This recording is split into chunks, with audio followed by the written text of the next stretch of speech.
আমরা আজকে English literature নিয়ে আলোচনা করব।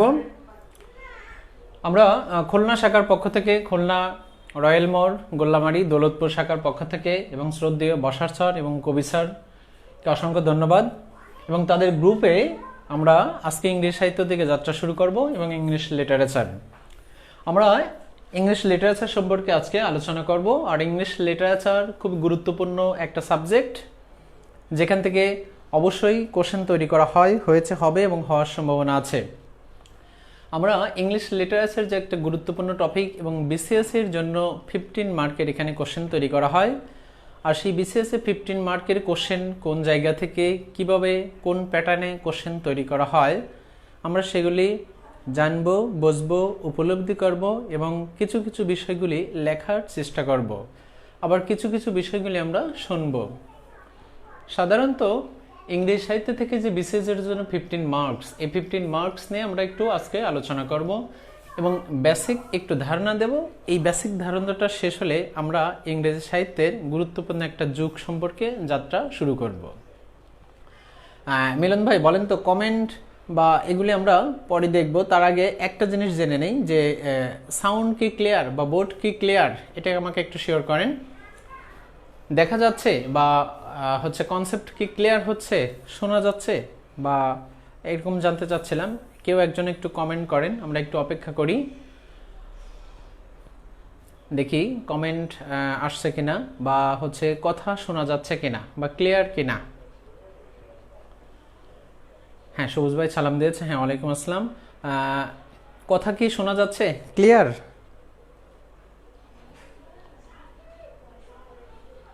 আমরা সাহিত্য সম্পর্কে আলোচনা করব। আর সাহিত্য আই থিঙ্ক আমি আলোচনা করলে আপনাদের কনসেপ্ট ক্লিয়ার হবে ইনশাল্লাহ, এটা আত্মবিশ্বাস রাখেন।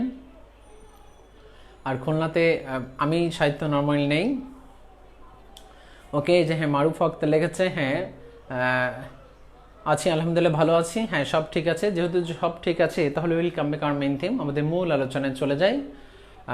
ধন্যবাদ সবাইকে যারা দেখছেন এবং কমেন্ট করছেন।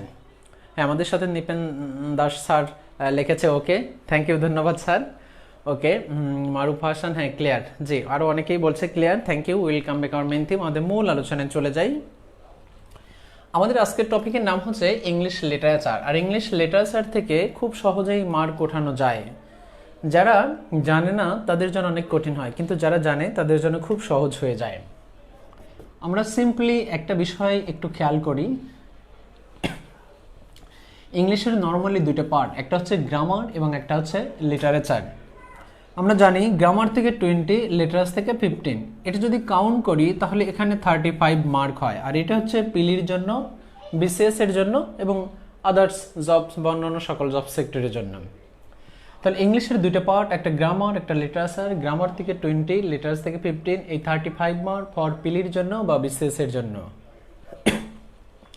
কিন্তু এখান থেকে যদি সিম্পল একটা কোশ্চেন করা হয় যে who is the father of English grammar, গ্রামারের জনককে, তাহলে আমরা ছোট করে এরকম একটু জেনে নেই। Father of English grammar, father of English grammar, English গ্রামারের জনককে, একটা কোশ্চেন হতে পারে who is the father of English grammar. Grammar অনেকেই পড়ি, কিন্তু এই জনকটা জানি না কে। এই ব্যক্তির নাম ছোট্ট করে আমরা জেনে নেই, ল্যান্ড লি মারি, LINDLEY, ল্যান্ড লি মারি, MURRAY, ল্যান্ড লি মারি। তাহলে একটু জেনে নেই, দেখুন LINDLEY মারি, MURRAY, ল্যান্ড লি মারিকে বলা হয় গ্রামারের জনক। যার স্পেলিংটা LINDLEY মারি, MURRAY, ল্যান্ড লি মারি, ল্যান্ড লি মারিকে বলা হয় গ্রামারের জনক। একই রকম এটা থেকে এই কোশ্চেনটা বেশি ইম্পর্টেন্ট, যদি বলা হয় হু is the father of English literature, ইংরেজি সাহিত্যের জনককে, তাহলে কোশ্চেনটা আমরা এখান থেকে ছোট্ট করে জেনে নেই এরকম, ফাদার অফ ইংলিশ লিটারেচার। যদি বলা হয় যে ফাদার অফ ইংলিশ লিটারেচার, সাহিত্যের জনককে, তখন একজন ব্যক্তি আমরা সবাই জানি, সেই ব্যক্তির নাম হচ্ছে Geoffrey Chaucer, GEOFFREY, Chaucer spelling CHAUCER, GEOFFREY CHAUCR, Geoffrey Chaucer. এই জিওফ্রি চসারকে বলা হয় লিটারেচারের জনক। এখন দেখেন এখানে যদি আমরা ছোট্ট করে আরেকটু কোশ্চেন করি, ফাদার অফ ইংলিশ লিটারেচারকে আরেকজন ব্যক্তি হয় William Shakespeare, SHAKESPEARE, William Shakespeare. এবং শেক্সপিয়ারকে অনেক কিছুই বলা হয়, কিন্তু এখানে শেক্সপিয়ারকেও আমরা বললাম যে সাহিত্যের জনক।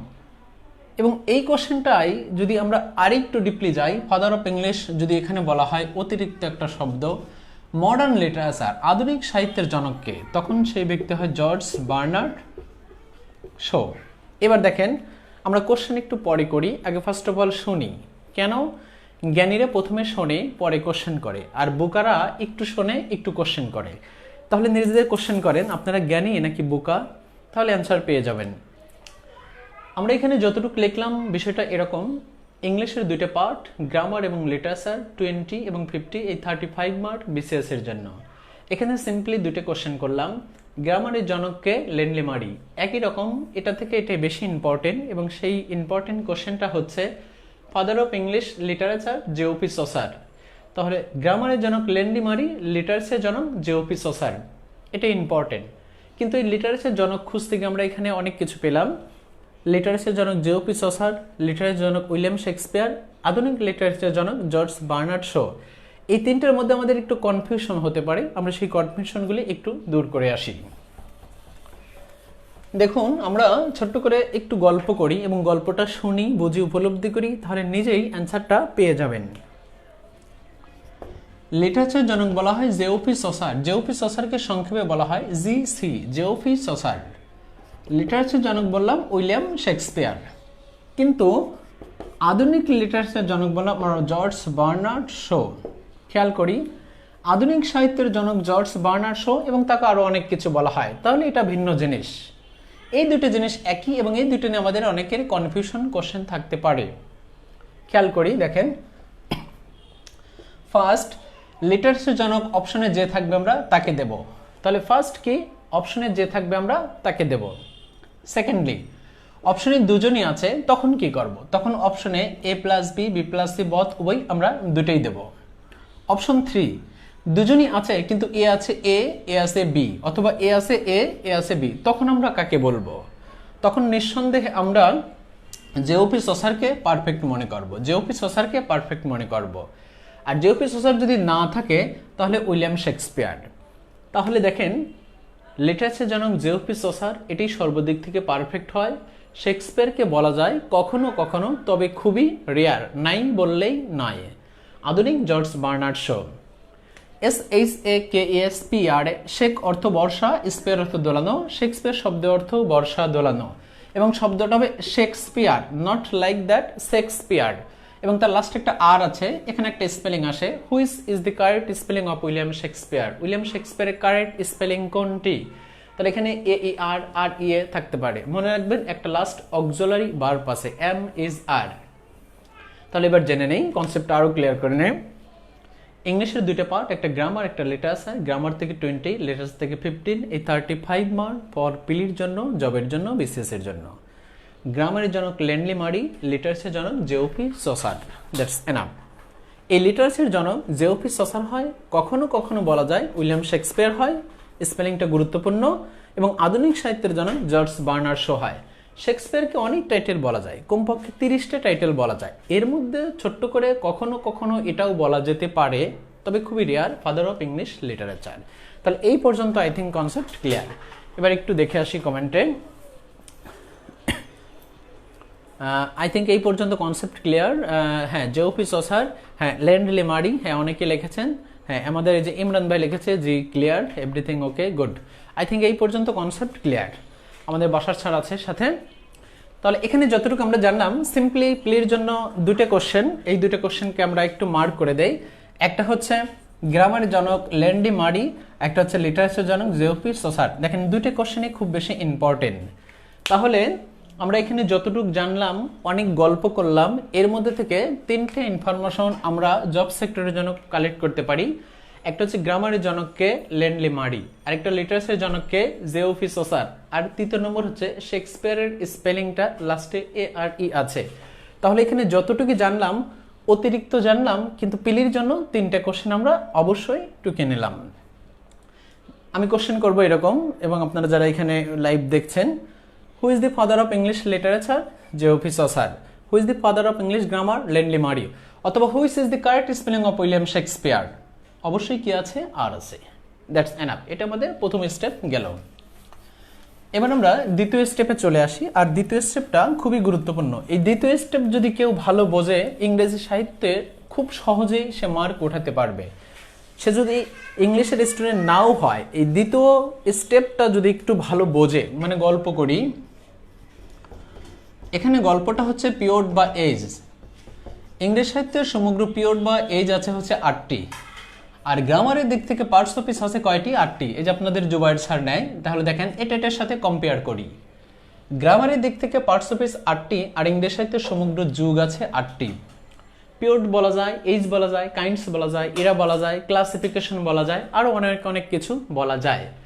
এই সম্পূর্ণ 8টা যুগের আমরা ছোট্ট করে স্টেপ বাই স্টেপ একটু নাম লিখি, কারণ এই সকল কোশ্চেনগুলি এই 8টা যুগ থেকেই তৈরি করা হয়। কে কোন যুগের কবি, তার নাম কি, ডিউরেশন কি, সেঞ্চুরি কি, এবং তার বিখ্যাত ট্র্যাজেডি কি, কমেডি কি, কবিতা কি, এবং কোটেশন কি, অথবা তার ক্যারেক্টার কি, ইত্যাদি ইত্যাদি সকল কোশ্চেন কিন্তু এই 8টা যুগের মধ্য থেকেই তৈরি করা হয়, হয়েছে, হবে এবং হওয়ার সম্ভাবনা আছে। সেটা এরকম, যেরকম লেখা হচ্ছে এরকম। তাহলে প্রথমে লিখি দি ওল্ড। ওল্ডও লেখা যায়, অথবা ওল্ডের সে আরেকটা ভালো শব্দ অ্যানসিয়েন্ট, দি অ্যানসেন্ট ইংলিশ পিরিয়ড। অথবা ওল্ড আমরা বললাম, অ্যানসেন্ট একটা বললাম, এর থেকেও আমরা ভালো আরেকটা শব্দ লিখলাম, কিন্তু এ থেকে যেটা বেশি ইম্পর্টেন্ট সেটা বলা হয় দি অ্যাংলো স্যাক্সন পিরিয়ড। ওল্ডও বলা যায়, অ্যানসেন্টও বলা যায়, কিন্তু এই দুটোর থেকে আমরা মুছে দিয়ে যেটা বেশি পারফেক্ট সেটা হচ্ছে অ্যাংলো স্যাক্সন পিরিয়ড। কেউ যদি ওল্ড বা অ্যাংলো স্যাক্সন বলে, এটাও নিঃসন্দেহে ভুল হবে না, এটাও রাইট, কিন্তু সার্বজনীন স্বীকৃতি হচ্ছে অ্যাংলো স্যাক্সন পিরিয়ড। দ্বিতীয় হচ্ছে the middle English period, MILLE, middle English period. তৃতীয় রেনেসান্স, RENAISSANC, রেনেসান্স। দেখেন স্পেলিংটা গুরুত্বপূর্ণ, RENAISSANC, 4টা syllabus, RENAISSANC, the renaissance period. এরপর হচ্ছে neo classical period, not neo classical, শব্দটা হবে নিও, NEW না, NEO, নিও ক্লাসিক্যাল। আর 5th নম্বর হচ্ছে রোমান্টিক, রোমান্টিক পিরিয়ড। এই যে আপনি, আমি, সবাই রোমান্টিক, আমরা কেউ টিনেজও না, আবার কেউ ওল্ডও না, সবাই কিন্তু নর্মালি রোমান্টিক। এরপর Victorian, VICTORIAN, Victorian period. And বলা হচ্ছে মডার্ন পিরিয়ড, মডার্ন পিরিয়ড। এবং আমরা কখনোই লাস্ট বলবো না, আমরা বলবো 8 নম্বর যুগ হচ্ছে post modern period, post modern period. একটু খেয়াল করি এবং গল্প করি, দেখেন আমরা নর্মালি 8টি যুগ লিখলাম, আর এই 8টি যুগ থেকেই সকল ধরনের কোশ্চেন প্যাটার্নে কোশ্চেন তৈরি করা হয়, হয়েছে, হবে এবং হওয়ার সম্ভাবনা আছে। তাহলে এখানে যে 8টি যুগ, সেই 8টি যুগ হচ্ছে এরকম: Anglo Saxon period, Anglo Saxon period, middle English period, renaissance, neo classical, romantic, Victorian, modern এবং পোস্ট মডার্ন পিরিয়ড। এই 8টি যুগের মধ্য থেকেই সকল ধরনের কোশ্চেন প্যাটার্নে কোশ্চেন তৈরি করা হয়। এবং এই 8টি যুগ যদি কেউ একটু ভালো বোঝে, আমরা একটু গল্প করি, শুনি, বুঝি, উপলব্ধি করি, তাহলে দেখেন খুব সহজেই সাহিত্য থেকে মার্ক ওঠানো ইজি হয়ে যাবে। আজকের এই ক্লাসটা করলেই একটা ধারণা হয়ে যাবে সাহিত্য কোন কোন জায়গাগুলি বেশি ইম্পর্টেন্ট। এই 8টি যুগের মধ্যে থেকে ফার্স্ট অফ অল আপনি 2টি যুগ পড়বেন, একটা হচ্ছে 3য় নম্বর যুগ রেনেসান্স পিরিয়ড, একটা হচ্ছে 5ম নম্বর যুগ, সেটা হচ্ছে রোমান্টিক পিরিয়ড। তাহলে দেখেন এই রেনেসান্স আর রোমান্টিক, এই দুটো যুগের প্রিপারেশন নিয়েও যদি আপনি যে কোনো পরীক্ষার হলে যান, নট অনলি বিসিএস এর জন্য 5টা বা 6টা কোশ্চেন কমন পাবেন নিশ্চিত। আর সকল অন্য জব সেক্টর থেকে এই দুইটা থেকে বেশি কোশ্চেন তৈরি করা হয়েছে, হয়, হবে, হওয়ার সম্ভাবনা আছে। তাহলে 8টি যুগের মধ্যে থেকে আপনি রেনেসান্স এবং রোমান্টিক পিরিয়ডটা ভালো করে পড়েন, এই দুইটা, দ্যাটস এনাফ। এবার এই যুগগুলির ছোট্ট করে আমরা একটা গ্লান্স একটু নাম লিখে নেই, এর অর্থগুলি। দ্যাট মিনস এরকম: অ্যাংলো স্যাক্সন শব্দের অর্থ হচ্ছে দেবদূত, মানে গড গডেস নিয়ে যা কিছু আলোচনা করা হয়। মিডল এজের দরকার নাই, মধ্যম। রেনেসান্স অর্থ হচ্ছে নবজীবন, রেনেসান্স অর্থ হচ্ছে নবজীবন, অথবা বলা হয় এটা যে পুনর্জন্ম, তবে নবজীবনটাই পারফেক্ট, আমরা এটাকে স্টার দিয়ে রাখি। পুনর্জন্ম হয়, আবার কেউ যদি নবজাগরণও লেখে সেটাও হয়। নিও ক্লাসিক্যাল অর্থ হচ্ছে নব্য ধ্রুপদী। নব্য ধ্রুপদী, নব্য ধ্রুপদীটা কি আমরা একটু পরে জানবো। রোমান্টিক, আবেগ, কল্পনা, প্রেম, ভালোবাসা, ভিক্টোরিয়ান, জয়, মডার্ন, আধুনিক, পোস্ট মডার্ন, অত্যাধুনিক, নো নিড, প্রয়োজন নেই। এই 8টি যুগের মধ্যে থেকে বিসিএস এর শব্দ অর্থর দিক থেকে একটাই আসে, রেনেসান্সের বাংলা অর্থ কি অথবা ইংলিশ অর্থ কি। তাহলে এখানে এই পুনর্জন্ম, নো নিড, আমরা ছোট্ট করে একটু জানি। অ্যাংলো স্যাক্সন অর্থ দেবদূত, দেবদূত মানে গড গডেস, ওই সময় দেবদেবীদের, অ্যাঞ্জেলদের, গ্রিক মিথোলজিদের বোঝানো হতো। এবং নবজীবন, জীবনকে নতুন করে রূপায়িত করাই নাম হচ্ছে রেনেসান, শিল্প আন্দোলনের নাম। ইট ওয়াজ কালচারাল মুভমেন্ট ইন ইটালি। নব্য ধ্রুপদীটা কি আমরা এখানে একটু গল্প করি এবং বুঝি। দেখেন, নব্য ধ্রুপদীর এটা ভালো বাংলা হচ্ছে নকল। খেয়াল করি, নিও ক্লাসিক্যালের অপর নাম আছে, এই যে সাহিত্যের যুগ, এগুলির অপর নাম আছে, আমরা জানবো একটু পরে, ধৈর্য ধরি। নিও ক্লাসিক্যালের একটা অপর নাম হচ্ছে সুডো ক্লাসিক্যাল, অথবা কপি, অথবা ডুপ্লিকেট, অথবা আর্টিফিশিয়াল, অথবা নিকনেম, অথবা বলা হচ্ছে ফলস। তাহলে দেখেন, নিও ক্লাসিক্যালের সিনোনিম হচ্ছে কপি, ডুপ্লিকেট, আর্টিফিশিয়াল, নিকনেম অথবা ফলস। আর নব্য ধ্রুপদী একটা স্ট্যান্ডার্ড ওয়ার্ড, এর যদি একটা বাংলা প্রতিশব্দ খুঁজি তাহলে সেটাকে বলা হয় নকল। কিন্তু মানুষ যখন রিচ হয়, রিচ রাইটার হয়, তখন সে সিম্পল শব্দগুলি ইউজ না করে একটা হাই শব্দ ইউজ করে। এজন্য নব্য মানে নতুন, সেটা বুঝলাম। ধ্রুপদী এর কোনো অর্থ নেই, এটা প্রিফিক্স সাফিক্সে ইউজ করা হয়। নব্য ধ্রুপদীর ভালো একটা বাংলা শব্দ হচ্ছে নকল। তবে নিও ক্লাসিক্যাল পিরিয়ডের ব্যক্তিরা অন্য অন্য এই সব যুগের বিখ্যাত গ্রন্থ, ট্র্যাজেডি, কমেডি, হিস্টোরিক্যাল ইভেন্ট চুরি করে, নকল করে, কপি করে এনে নিও ক্লাসিক্যালের ব্যক্তিরা লিখত। এজন্য তাদেরকে বলা হয় নিও ক্লাসিক্যাল পিরিয়ড অপর নাম সুডো ক্লাসিক্যাল, নব্য ধ্রুপদী। আর নব্য মানে হচ্ছে নকল, কপি, ডুপ্লিকেট, আর্টিফিশিয়াল। তাহলে নব্য ধ্রুপদীটা আমরা বুঝে নিলাম। নব্য ধ্রুপদীটা শব্দ যদি বুঝতে কঠিন হয় তাহলে বলবেন নকল, দ্যাটস এনাফ। এবার জেনে নেই, ইংলিশে 4টি যুগ আছে, Anglo Saxon, middle age, renaissance, neo classical, romantic, Victorian, modern, post modern. এই 8টি যুগের মধ্যে থেকে 3টি যুগের অর্থ জানলাম, অ্যাংলো সেকশন দেবদূত, রেনেসান্স নবজীবন, নিও ক্লাসিক্যাল নব্য ধ্রুপদী। এবং এই 8টি যুগের মধ্যে থেকে 2টি যুগ ফার্স্ট অফ অল পড়বো, সেটা সব জব সেক্টরের জন্য ইম্পর্টেন্ট, একটা রেনেসান্স, একটা রোমান্টিক। 3 নম্বর এবং 5 নম্বর, দ্যাটস এনাফ। এবার আমরা এই সকল যুগগুলির একটু ডিউরেশনটা জেনে নেই। এই ডিউরেশনটা কাকে কত সাল থেকে চিহ্নিত করা হয়, মানে তার বিশেষ স্পেশালিস্ট যে এখানে কি কি যুগ দ্বারা তাকে চিহ্নিত করা হয়, তার একটা সংখ্যাগরিষ্ঠ নাম। দেখেন, অ্যাংলো সেকশন পিরিয়ড এমন একটা পিরিয়ড যার ডিউরেশন বলা হচ্ছে 450 থেকে 1066। সাহিত্যের যুগগুলি এত সহজ যে পৃথিবীর ইতিহাসে এরকম সহজ কোনো যুগ নেই। কেন আমরা একটু পরে বলবো, কারণ সিকোয়েন্স প্রত্যেকটা যুগ মেনটেন করে হয়েছে। মাঝখান থেকে একটা ভুলে গেলে, তার পূর্বে বা পরে চলে গেলে সঠিক ইনফরমেশনটা পেয়ে যাবেন। এবার আমরা ছোট্ট করে একটু জেনে নেই। দেখেন, অ্যাংলো সেকশন শেষ হয়েছে 1066 থেকে, মিডল এজটা অবশ্যই আরম্ভ হয়েছে 1066, কিন্তু কোনো কোনো বইতে লিখেছে 1485। এটা আজও রাইট না, এখানে রাইট হচ্ছে 1500 সাল। যুগের ক্ষেত্রে দুটো লিখলাম, কেন দুটো লিখলাম, কেন রাইট হলো না, কেন রাইট হলো, একটু পরে আমরা জেনে নেব। একজন জন্ম মৃত্যুর ক্ষেত্রে কখনো দুটো হয় না, একটা গ্রন্থ পাবলিশনের ক্ষেত্রে কখনো দুটো হয় না, একটা যুগের ক্ষেত্রে কখনো দুটো হয় না। তাহলে দুটোই লিখলাম, কেন হলো না, কেন হলো, এবং ইত্যাদি ইত্যাদি জানব। রেনেসান্স পিরিয়ডটা অবশ্যই বলা হয় 1500 থেকে 1660। নিও ক্লাসিক্যাল বলা হয় 1660 থেকে 1798। তবে এখানে 98 না লিখে আমরা একটু ভিন্নভাবে লিখি 85, এবং পরে লিখি 1798। এটা পারফেক্ট, এটা পারফেক্ট না, কেন একটু পরে জানবো। রোমান্টিক 1798 থেকে 1798 থেকে বলা হয় 1832, এবং ভিক্টোরিয়ান বলা হয় 1832 থেকে 1901 সাল। 1901 সাল। মডার্ন পিরিয়ড 1901 থেকে বলা হয় 1936 অথবা বলা হয় 39। 36 পারফেক্ট না, কেন জানবো, একটু ধৈর্য সহকারে শুনি। পোস্ট মডার্ন 1936 বা 39 সাল থেকে বলা হয় still now, still now, present now, at this moment, ইত্যাদি ইত্যাদি। এবার এখানে যা লিখলাম আমরা একটু শুনি, বুঝি এবং উপলব্ধি করার চেষ্টা করি। অ্যাংলো সেকশন পিরিয়ড এমন একটা পিরিয়ড 450 থেকে 10 66 থেকে 1485 বা 1500, 1500 থেকে 1660, চতুর্থ নম্বর নিও ক্লাসিক্যাল 1660 থেকে 1785 বা 98, পঞ্চম নম্বর যুগ রোমান্টিক 98 থেকে 32, ষষ্ঠ নম্বর বলা হয় 32 থেকে 1901, এবং 7 নম্বর মডার্ন 1 থেকে 39 বা 36, এবং 39 বা 36 বা 36 বা 39 থেকে still now, present now, at this moment চলছে, ঘটছে, হচ্ছে। এই হচ্ছে ইংরেজি সাহিত্যের কয়টা যুগ, আমরা 8টা যুগ অ্যাট এ গ্লান্স জানলাম।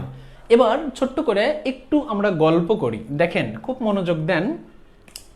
দ্বিতীয় নম্বর যুগ হচ্ছে মিডিল এজ, দ্বিতীয় নম্বর। এরপরে চতুর্থ নম্বর যুগ হচ্ছে নিও ক্লাসিক্যাল, এরপর 7 নম্বর যুগ হচ্ছে মডার্ন পিরিয়ড, 8 নম্বর যুগ হচ্ছে পোস্ট মডার্ন পিরিয়ড। তার মানে এখানে বলেছে এই 4টে যুগ, এক হচ্ছে 2 নম্বর মিডিল এজ, আরেকটা বলা হচ্ছে 3 নম্বর, 4 নম্বর বলা হচ্ছে নিও ক্লাসিক্যাল, এবং বলা হচ্ছে 6 নম্বর, 7 নম্বর এবং 8 নম্বর। 2, 4, 7, 8, 2 মিডিল এজ, 4 নিও ক্লাসিক্যাল, 7 মডার্ন, 8 পোস্ট। এই 4টে যুগ খেয়াল করি, এই 4টে যুগ কিন্তু আমরা ডাবল লিখেছি। দেখেন কি লিখেছি আমরা, ডাবল লিখেছি। মিডিল এজ একটা, নিও ক্লাসিক্যাল একটা, মডার্ন একটা, এবং পোস্ট মডার্ন হচ্ছে আরেকটা।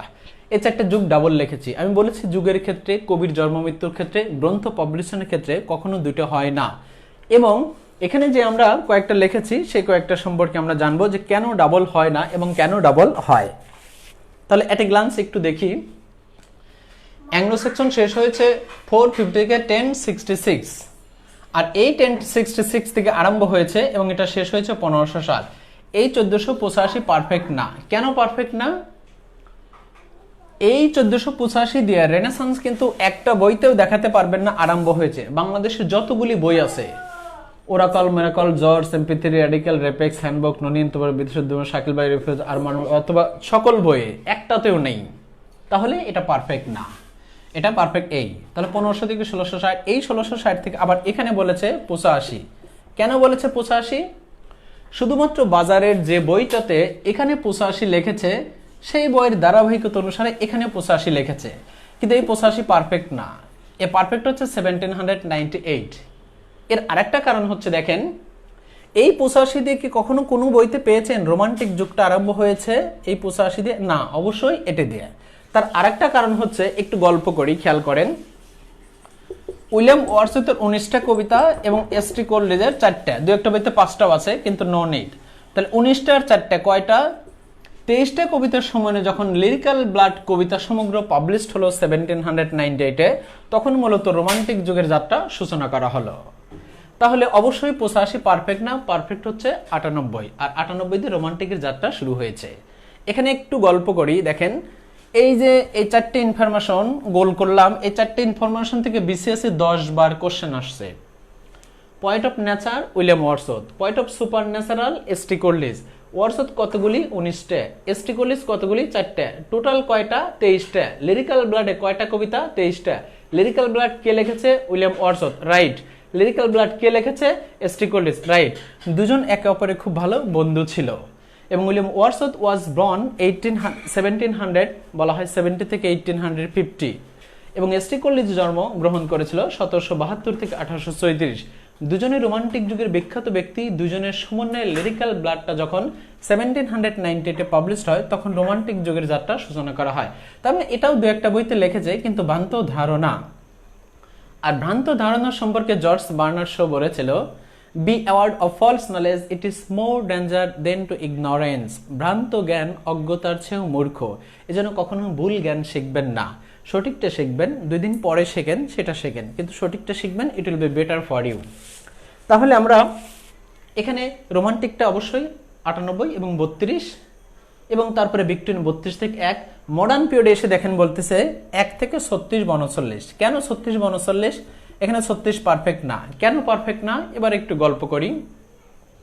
আমরা জানি যখন ফার্স্ট ওয়ার্ল্ড ওয়ার এবং সেকেন্ড ওয়ার্ল্ড ওয়ার হয়, তখন মানুষের মধ্যে রেপ, মার্ডার, অ্যাকশন, ফ্রাস্ট্রেশন, অরাজকতা, বিশৃঙ্খলা তৈরি হয়। তখন 2-1 বিশেষজ্ঞ এখানে 36 লিখেছিল, কিন্তু পারফেক্ট না, পারফেক্ট হচ্ছে 39। তাহলে এখানেও তাই 36 পারফেক্ট না, 39 হচ্ছে পারফেক্ট।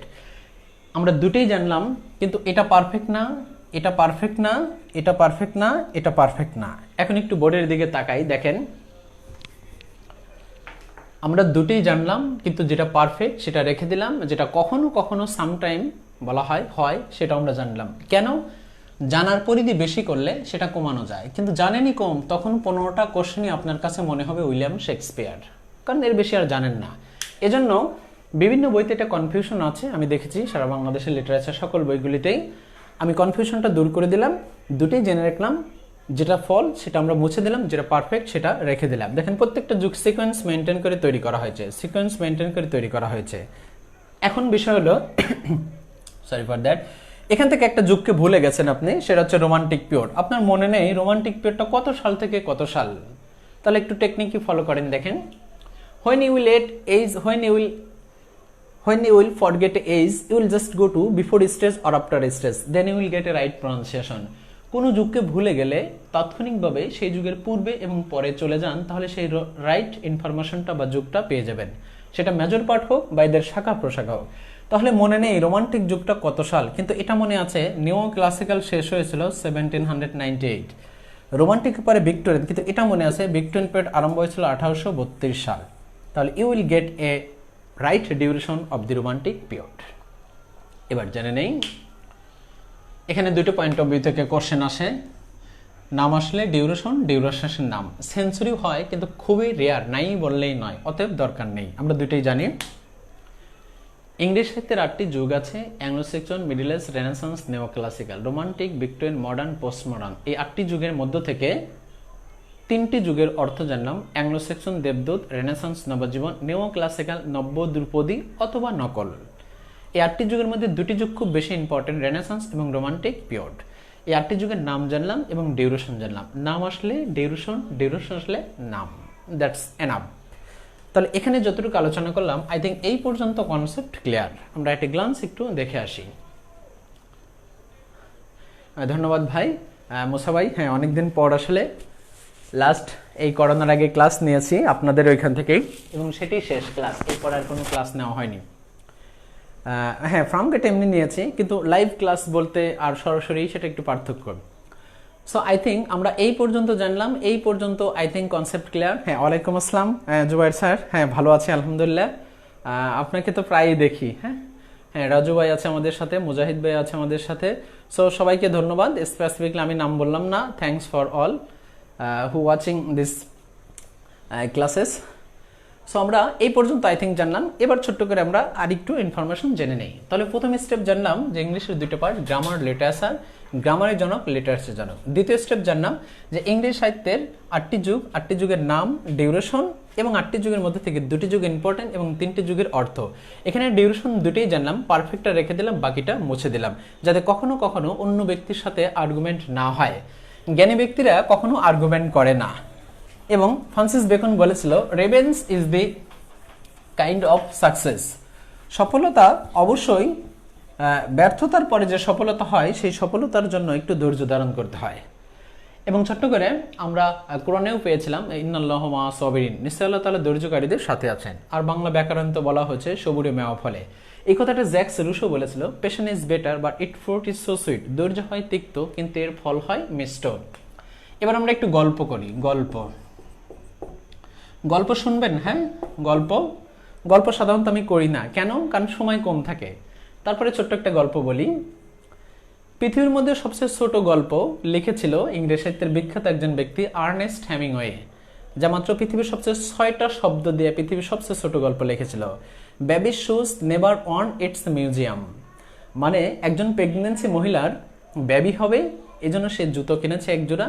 বেবি ডেলিভারি হয়েছে এবং বেবিটা মৃত হয়েছে, তখন সেই জুতোটা ফেলে না দিয়ে পারে কি করছে, ফেলে না দিয়ে একটা মিউজিয়ামে রেখে দিয়েছে। পৃথিবীর মানুষগুলি আসছে এবং তার সম্পর্কে বিস্তারিত জানছে। এই ছোট্ট গল্প, একে বাংলায় বললে আরও একটা শব্দ কম হয়, 5টা বর্ণ হয়। বিক্রি হবে অবহিত জুতা মিউজিয়ামে, জাদুঘরে। এই গল্প আমরা বললাম এজন্য যে এখানে এসে এই 8টা যুগ সম্পর্কে আমরা একটু গল্প বলি, আর এই গল্পের মাধ্যমে আমরা আমাদের কনসেপ্টটা আরও ক্লিয়ার হয়ে যাবে। সাহিত্যের কয়টি যুগ? 8টি। Anglo Saxon, middle age, renaissance, neo classical, romantic, Victorian, modern এবং বলা হয় পোস্ট মডার্ন পিরিয়ড। খেয়াল করি খুব মনোযোগ দিয়ে, যেহেতু আমি গল্প বলছি, গল্প বললে অনেক সময় অনেক কিছু এনকারেজিং করা যায়। Anglo Saxon, middle age, renaissance, neo classical, romantic, Victorian, modern এবং পোস্ট মডার্ন, এই 8টি গল্প, এই 8টি যুগ এবং গল্প বলবো আমরা। দেখুন এই 8টি যুগের মধ্যে 5টি যুগের শাখা প্রশাখা আছে আর 3টি যুগের শাখা প্রশাখা নেই। কি গল্প? এই 8টি যুগের মধ্যে 5টি শাখা প্রশাখা আছে, 3টি শাখা প্রশাখা নেই। অ্যাংলো সেকশন এর কোনো শাখা প্রশাখা নেই, রোমান্টিক এর কোনো শাখা প্রশাখা নেই, পোস্ট মডার্ন এর কোনো শাখা প্রশাখা নেই। তাহলে বলতে পারি 1 নম্বর, 5 নম্বর, 8 নম্বর, এই 158 এর কোনো শাখা প্রশাখা নেই, মানে এটা ব্যাচেলার, সিঙ্গেল, আপনাদের মতো। আর এই যে মিডিল এজের 3টে পার্ট, রেনেসান্সের 4টে হয়, 5টা হয়, 7টা হয়, তবে 4টেই রাইট। নেও ক্লাসিক্যালের 3টা এবং ভিক্টোরিয়ান 2টা, মডার্ন 2টা, এরা ফ্যামিলি, শাখা প্রশাখা, হ্যাঁ, মানে আমাদের মতো। এবার খেয়াল করি এই 8টি যুগের সাথে এই কোশ্চেনটা মনে রাখবেন, কখনোই হবে না মিডল এজ কয়টা, রেনেসান্স কয়টা, নেও ক্লাসিক্যাল, ভিক্টোরিয়ান কয়টা, এটা কখনোই হবে না, হয়নি, হওয়ার সম্ভাবনা নেই। এটা হয়েছে মেজর পার্ট আসলে সবাই পারে, শাখা প্রশাখা আসলে কনফিউশন হয়। মেজর পার্ট আসবে না হয় শাখা প্রশাখা আসবে, এই দুটো পয়েন্ট অফ ভিউতে কোশ্চেন হয়। এই কোশ্চেনটা কখনোই হবে না মিডল ইংলিশ পিরিয়ড কয়টা বা মডার্ন পিরিয়ড কয়টা। রেনেসান্স 4টা হয়, 5টা হয়, 7টা হয়, আমরা নর্মালি 4টেকেই অধিকাংশ বইতে বলা হয়েছে এবং 4টেই রাইট। যেমন রোরাকর বইয়ের 30 নম্বর পেজে বলা হয়েছে, শরীফ ভাইয়ের বইয়ের 17 নম্বর পেজে বলা হয়েছে, দুর্মুর বইয়ের 30 নম্বর পেজে বলা হয়েছে, এবং 4টা পার্টই মেইন। এবার খেয়াল করি এই 8টি যুগের সাথে যদি আমরা যোগ করি 8, 9, 10, 11, 12, 13, 14, 15, 16, 17, 18, 19, 20, 21, 22, তাহলে ইংরেজি সাহিত্যে টোটাল কতগুলি যুগ পেলাম? 22টি। এই 22টি যুগের মধ্যে থেকে আপনি একটা কোশ্চেন বিসিএস এর জন্য নিশ্চিত ইনশাল্লাহ কমন পাবেন, হয় মেজর পার্ট না হয় শাখা প্রশাখা। এখন দেখি মেজর পার্ট আসলে সবাই পারে, কিন্তু শাখা প্রশাখা আসলে আমাদের জন্য কনফিউশন হয়ে যায়। আর রিসেন্টলি মেজর পার্ট আসে না, শাখা প্রশাখা আসে, আর আমাদের জন্য জটিলতা বাড়ে। তাহলে আমরা ছোট্ট করে জানলাম ইংরেজি সাহিত্যের 8টি যুগের মধ্যে 5টি যুগের শাখা প্রশাখা আছে আর 3টি যুগের শাখা প্রশাখা নেই। যে 3টি শাখা প্রশাখা নেই সেই 3টি Anglo section period, romantic period এবং পোস্ট মডার্ন পিরিয়ড। বাকি 5টার আছে, একটা জানলে আরেকটা অটো জানা হয়ে যায়। এবার ছোট্ট করে আমরা আরেকটু দেখি। দেখেন গল্প যেহেতু করছি, এই 8টি যুগের মধ্যে 4টির অপর নাম আছে আর 4টির অপর নাম নেই। এই যে এবারও 40তম বিসিএস পরীক্ষা আসছিল, এলিজাবেথিয়ান পিরিয়ডের অপর নাম কি? তো রেনেসান্সে মূল পার্ট, ছোট্ট একটা পার্ট এলিজাবেথিয়ান, এই এলিজাবেথিয়ান আবার অপর নাম কি? তাহলে নামেরও নাম, তার আবার অপর নাম, বিষয়টা এরকমই। তাহলে ছোট্ট করে এখানে জেনে নেই যে 8টি যুগের মধ্যে থেকে 4টি যুগের অপর নাম আছে আর 4টি যুগের অপর নাম নেই। এবার আমরা এখানে চলে আসি। আমরা এই 8টি যুগ যে লিখলাম, এই 8টি যুগের মধ্যে থেকে 4টির অপর নাম আছে, 4টির অপর নাম নেই। দেখেন মিডিল এজ 2য় নম্বর, এর অপর নাম নেই। ভিক্টোরিয়ান নেই, মডার্ন নেই, পোস্ট মডার্ন নেই। 2য় নম্বর এবং লাস্টের 3টা 6 নম্বর, 7 নম্বর, 8 নম্বর। তার মানে বলা হচ্ছে এখানে 2, 6, 7, 8 এই লাস্টে 2য় নম্বর যুগটা আর লাস্টের 3টা এর কোনো অপর নাম নেই, বাকি 4টার অপর নাম আছে। এবং ছোট্ট করে আমরা যদি এট এ গ্লান্স একটু জানি তাহলে দেখেন অ্যাংলো সেকশনের পিরিয়ডের অপর নাম প্রথমে লিখেছিলাম ওল্ড বা অ্যানসিয়েন্ট, আরও অনেক কিছু পরে জানবো। তাহলে অ্যাংলো সেকশনের অপর নাম আছে, রেনেসান্সের অপর নাম আছে, নিও ক্লাসিক্যাল অপর নাম আছে, রোমান্টিকের অপর নাম আছে। সহজ কথা, 8টি যুগের মধ্যে এটা মনে রাখবেন, 8টি যুগের মধ্যে 5টির শাখা প্রশাখা আছে, 3টির শাখা প্রশাখা নেই। 8টির মধ্যে 4টির অপর নাম আছে, 4টির অপর নাম নেই। যেটা নেই লাস্টের 3টা ভিক্টোরিয়ান, মডার্ন, পোস্ট মডার্ন আর 2য় মিডল ইংলিশ পিরিয়ড, বাকি 4টা এমনি জানবেন। এখন এখান থেকে বিসিএস এর জন্য 2টি কোশ্চেন করা হয় এবং সেই 2টি কোশ্চেনই আমি আপনাদের করব।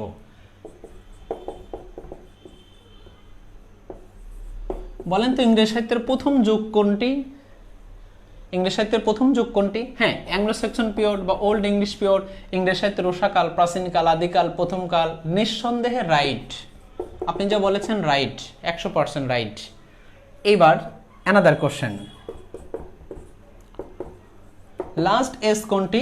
এখানে কনফিউশন। আমার কোশ্চেনটা এটা বিসিএস এর কোশ্চেন। একটু কমেন্ট দেখি, ইংরেজি সাহিত্যের শেষের যুগ কোনটি, কে বলতে পারেন? হ্যাঁ, একটু কমেন্টটা দেখি, আমি অবশ্যই ক্লিয়ার করে দেব। ধন্যবাদ। ইংরেজি সাহিত্যের শেষের যুগ কোনটি একটু কমেন্ট করেন, আমি এটা একটু দেখতে চাচ্ছি যে ইংরেজি সাহিত্যের শেষের যুগ কোনটি। প্রথম যুগ আমরা সবাই জানি এবং নিঃসন্দেহে সেটা ভালো। একই রকম যদি বলা হয় ইংরেজি সাহিত্যের শেষের যুগ কোনটি, এবং ধরেন বিশেষ এটা কোশ্চেন এসেছে, what is the last age in the history of English literature, ইংরেজি সাহিত্যের শেষের যুগ কোনটি? তাহলে একটু কমেন্টের অপেক্ষায় থাকি। দেখ ইংরেজি সাহিত্যের শেষের যুগ কোনটি, ইংরেজি সাহিত্যের শেষের যুগ কোনটি, আমরা একটু অপেক্ষা থাকি। তাহলে দেখেন এই কোশ্চেনটা কিন্তু বিশেষ আসে নাই, কিন্তু এই কোশ্চেনটা আমরা সবাই জানি। যদি বলা হয় লাস্ট এজ কোনটি, অধিকাংশ ক্যান্ডিডেট দেবে পোস্ট মডার্ন পিরিয়ড অথবা মডার্ন পিরিয়ড, কিন্তু দুটেই নিঃসন্দেহে ভুল। এখানে অবশ্যই বলা হচ্ছে শেষের যুগ হচ্ছে জর্জিয়ান, GEORGIAN, GEORGIAN, যার যুগটা ছোট্ট করে একটু জানি। 1910 সাল থেকে 1936 হয়, 39 হয়। যেহেতু 36 পারফেক্ট না, তাহলে অবশ্যই আমরা লিখব 39 সাল, এবং এই 39 সালই হচ্ছে পারফেক্ট। এবার কেন পারফেক্ট, এবার একটু গল্প করি। দেখেন আমরা কিন্তু এখনো গল্পের মধ্যেই আছি। মডার্ন পিরিয়ডের কয়টা পার্ট তার আগে জানি। মডার্ন পিরিয়ড 1901 সাল থেকে 36 বলা যায় এবং 39 বলা যায়। আমরা বলেছি 36 পারফেক্ট না।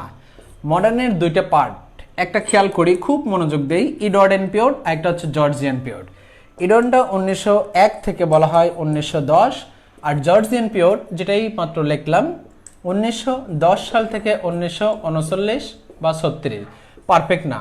এই যে জর্জিয়ান পিরিয়ড, এটি হচ্ছে ইংরেজ সাহিত্যের অবশ্যই কি বলবো আমরা, এটাকে ইংরেজ সাহিত্যের লাস্ট এজ। লাস্ট এজকে আবার এটাও বলা যেতে পারে লাস্ট এজ। খেয়াল করি আমরা পোস্ট মডার্ন পিরিয়ডকে কেন লাস্ট বলবো না, কারণ পোস্ট মডার্ন পিরিয়ড কি হচ্ছে, স্টিল নাও চলছে গড়ছে হচ্ছে। তাহলে যেটা স্টিল নাও চলছে গড়ছে হচ্ছে সেটাকে কিন্তু আমরা লিমিট করতে পারছি না। অতএব never and ever to give and say the answer last period is called the post modern period. আমরা কখনোই পোস্ট মডার্ন পিরিয়ডকে শেষের যুগ বলবো না, কারণ সেটা চলছে। তাহলে কি মডার্ন পিরিয়ড, হ্যাঁ মডার্ন পিরিয়ড বলা যায় কখনো কখনো যদি জর্জিয়ান পিরিয়ডটা না থাকে। এখন কোশ্চেন হচ্ছে শেষের যুগ কোনটি, নিঃসন্দেহে জর্জিয়ান পিরিয়ড। জর্জিয়ান আছে মডার্ন আছে, কোনটা দেব, অবশ্যই জর্জিয়ান পিরিয়ড। জর্জিয়ান পিরিয়ড নেই, অন্য সবই আছে, তখন কোনটা দেব, মডার্ন পিরিয়ড। এবার একটু গল্প করি দেখেন, বা এমসিকিউ করি। যদি কোশ্চেনটা আপনার বিসিএস এর জন্য, জব সেক্টরের জন্য এরকম হয়, লাস্ট এজ কোনটি, Anglo Saxon period, middle English period এবং জর্জিয়ান পিরিয়ড অথবা মডার্ন পিরিয়ড, তাহলে এখানে কোনটা দেব, জর্জিয়ান পিরিয়ড। রাইট, গুড, আপনি বলেছেন জর্জিয়ান পিরিয়ড। এবার লাস্ট এজ কোনটি, Anglo Saxon period, middle English period, নিও ক্লাসিক্যাল পিরিয়ড এবং মডার্ন পিরিয়ড। এখানে শেষের যুগ কোনটি, অবশ্যই মডার্ন পিরিয়ড। এই কোশ্চেনটায় আবার বলা হচ্ছে এরকম, অ্যাংলো স্যাক্সন পিরিয়ড, নিও ক্লাসিক্যাল পিরিয়ড এবং বলা হচ্ছে মডার্ন পিরিয়ড এবং বলা হচ্ছে এডওয়ার্ডেন পিরিয়ড। তাহলে এডওয়ার্ডেনের সংখ্যাটা কিন্তু মডার্নের মধ্যে অন্তর্ভুক্ত, অতএব এডওয়ার্ডেন কখনোই হবে না, জর্জিয়ান থাকলে হবে, না থাকলে মডার্ন হবে। এখন লাস্ট যে কোশ্চেনটা সেটা একটু খেয়াল করেন, এটা খুবই গুরুত্বপূর্ণ একটা বিষয়। শেষের যুগ কোনটি, অ্যাংলো স্যাক্সন পিরিয়ড, নিও classical period, romantic period, Victorian period. এখানে শেষের যুগ কোনটি বলেন তো, লাস্ট এজ কোনটি, অ্যাংলো স্যাক্সন পিরিয়ড, নিও classical period, romantic period, Victorian period. তাহলে অবশ্যই এটা কি, ভিক্টোরিয়ান পিরিয়ড। কেন, কোশ্চেন একই কিন্তু প্যাটার্নটা চেঞ্জ, আর প্যাটার্নটা চেঞ্জ হওয়ার কারণে এটা অবশ্যই এটা হয়েছে।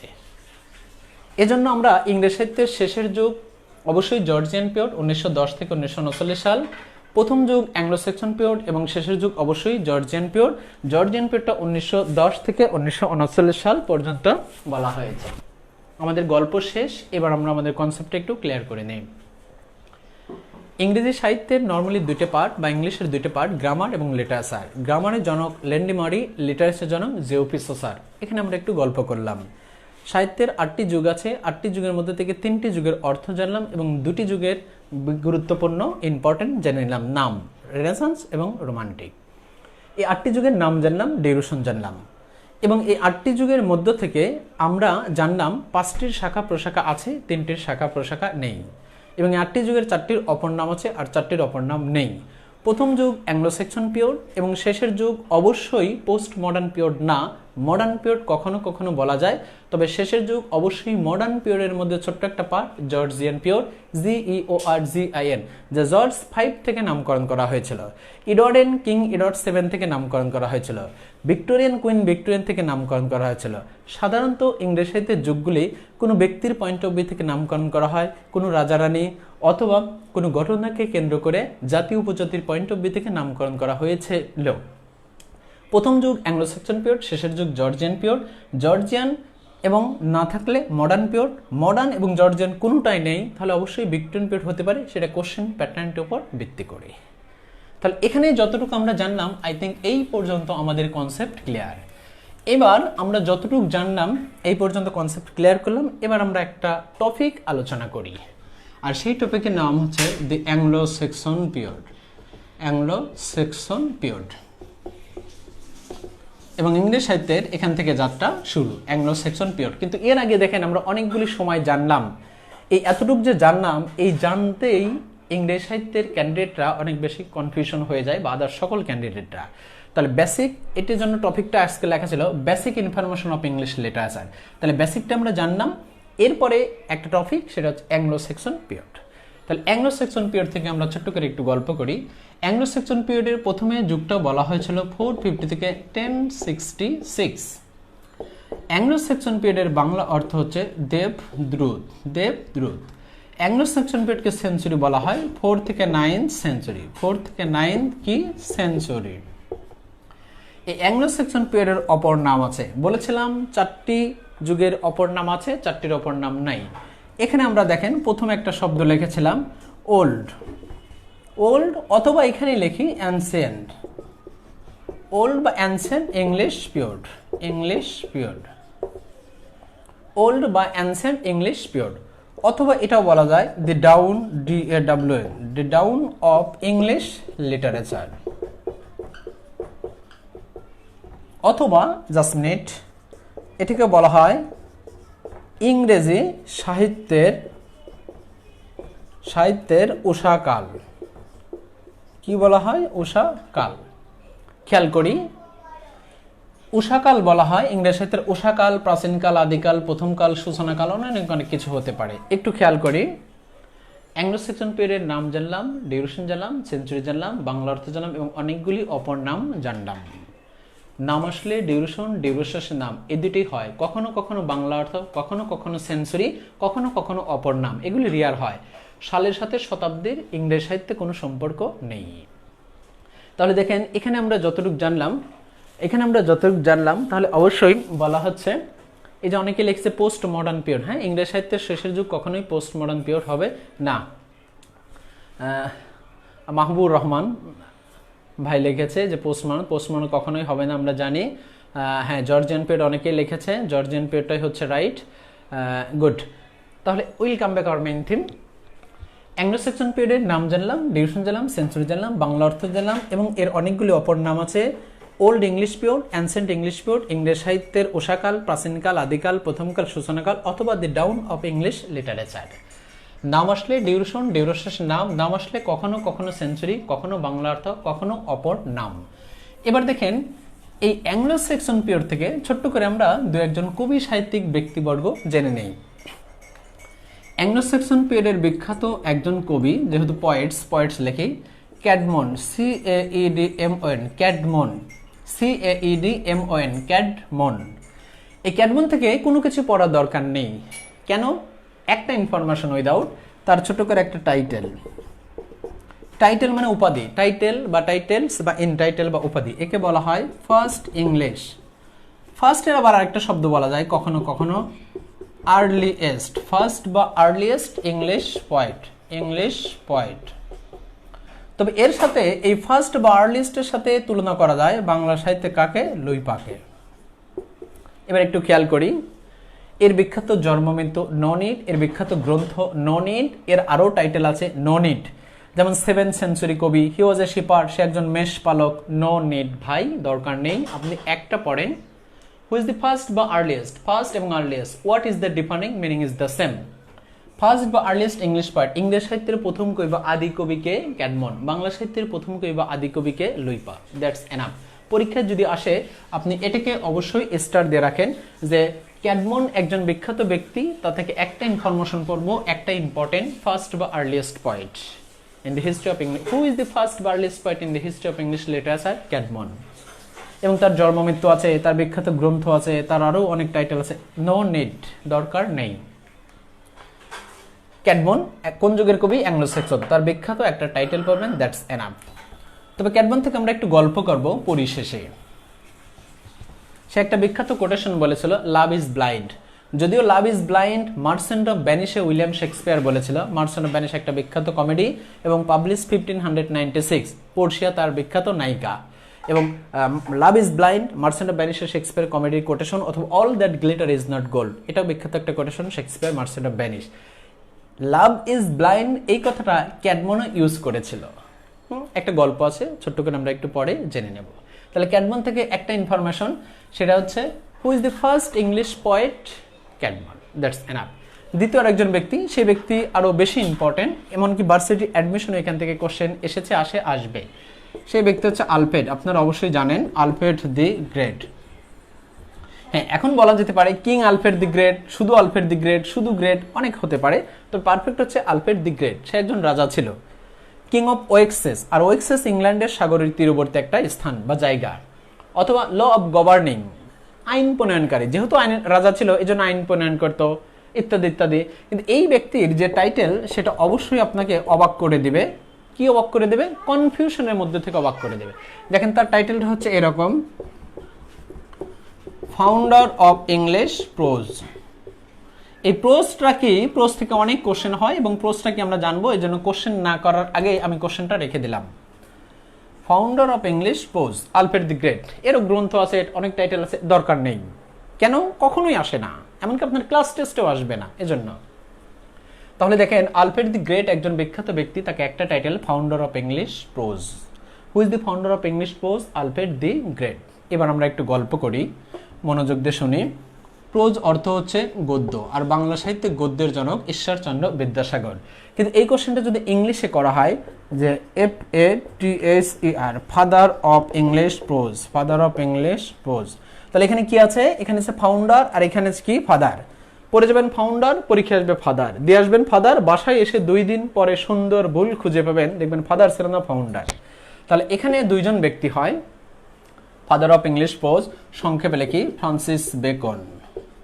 ফ্রান্সিস বেকন, আরেকজন লিখি জন ওয়াইক্লিফ, WYCLIFFE, দুজন ব্যক্তি হয়।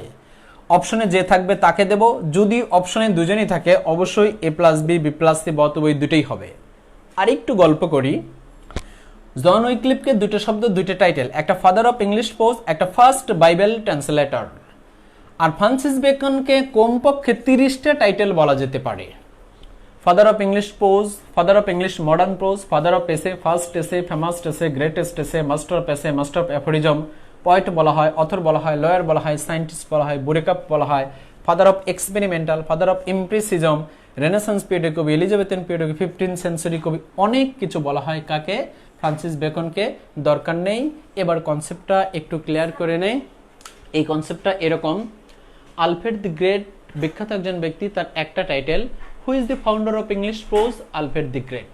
গুড। অতিরিক্ত, PROSE, প্রোজ। প্রোজ অর্থ গদ্য, বাংলা সাহিত্যে গদ্যের জনক ঈশ্বরচন্দ্র বিদ্যাসাগর, আরও ভালো। এবার যদি এই কোশ্চেনটা করা হয়, ফাদার অফ ইংলিশ প্রোজ কাকে বলা হয়? ফ্রান্সিস বেকন অথবা জন ওয়াইক্লিফ, দুজনই হয়, যে অপশনে থাকবে তাকে দেব। এবার লাস্ট কোশ্চেন, এই ফাউন্ডার আর ফাদারের মধ্যে পার্থক্য কি? এই ফাউন্ডার আর ফাদারের মধ্যে পার্থক্য কি? তেমন পার্থক্য নেই। ফাউন্ডার শব্দটা সাহিত্যে প্রথম ইউজ করা হয়তো, পরবর্তীতে ইউজ করা হয়েছে ফাদার। তার মানে very nearest and dearest use this word with founder and father. অথবা সহজ একটা এক্সাম্পল দেই, এই বিল্ডিংটা যে প্রতিষ্ঠান করেছে সে হচ্ছে ফাউন্ডার, আর যে আমরা এখানে এসে বসবাস করছি সেটা হচ্ছে ফাদার। ফিউ আর এফিউ এর মধ্যে যতটা পার্থক্য, ফাদার আর ফাউন্ডারের মধ্যে ঠিক ততটাই পার্থক্য। That's enough about Anglo section period, এই দুজন ব্যক্তি। আর একটা ইনফরমেশন পড়ব, তাহলে অ্যাংলো সেকশন পিরিয়ড সেটা হচ্ছে বেউফ, একটা গল্প, একটা গ্রন্থ। এই বেউফটা পড়লে অ্যাংলো সেকশন পিরিয়ড এনাফ। তার মানে যে কোনো পরীক্ষার জন্য যদি 10 মিনিট আপনি মনোযোগ দিয়ে অ্যাংলো সেকশন পিরিয়ড পড়েন, দ্যাটস এনাফ। এর বাইরে আর কখনো পড়ার দরকার হবে না জব সেক্টরের জন্য। তবে যদি আপনি টিচিং প্রফেশনে যান, PhD করেন, MPhil করেন, তখন সেক্ষেত্রে এক্সট্রা জানতে হবে। এবার একটু দেখে আসি। আচ্ছা, পুরো বোর্ড দেখা যাচ্ছে না মাহমুদ ভাই?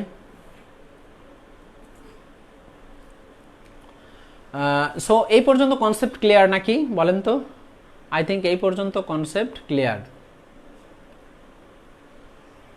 এবার আমরা ছোট্ট করে অ্যানাদার থিং ইজ দ্যাট জানি, অ্যাংলো সেকশন পিরিয়ডে আমরা যতটুকু জানলাম এই পর্যন্ত পড়লেই দ্যাটস এনাফ। এবার ছোট্ট করে অতিরিক্ত আমরা আরেকটা ইনফরমেশন জেনে নেই। অ্যাংলো সেকশন পিরিয়ডে একটা মেজর ওয়ার্ক, আর সেই মেজর ওয়ার্কের নাম হচ্ছে বেউব, BEOWULF। অ্যাংলো সেকশন পিরিয়ডের একটা গুরুত্বপূর্ণ বিষয় এবং সেই বিষয়ের নাম হচ্ছে একটা গ্রন্থ, সেই গ্রন্থের নাম হচ্ছে সেটা হচ্ছে বেউব। আর বেউব BEOWULF এর অর্থ হচ্ছে মহাকাব্য। তার মানে এটাকে বলা যায় ইপিক মানে হচ্ছে মহাকাব্য। আমরা ছোট্ট করে একটু জেনে নেই। গুড। এবার ছোট্ট করে একটু জেনে নেই, সেটা হচ্ছে যে অ্যাংলো সেকশন পিরিয়ডের একটা মেজর ওয়ার্ক এবং সেই ওয়ার্কের নাম হচ্ছে বেউব, সেই ওয়ার্কের নাম বলা হচ্ছে বেউব।